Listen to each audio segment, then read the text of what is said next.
Yeah, so I always tell patients if their knee pain is to the point where they can no longer do simple activities or do the things that they enjoy doing, and they come into the office and they do have significant arthritis in their knee, then that is kind of the time where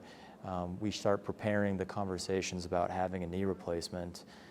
The advantages to a knee replacement is that you can get your range of motion back, and you can get your ability to do the activities that you love back, and you would be able to perform these functions and activities with minimal to no pain. And so I think when it gets to that point where you just no longer can stand it, that'd be a good time to start considering a knee replacement.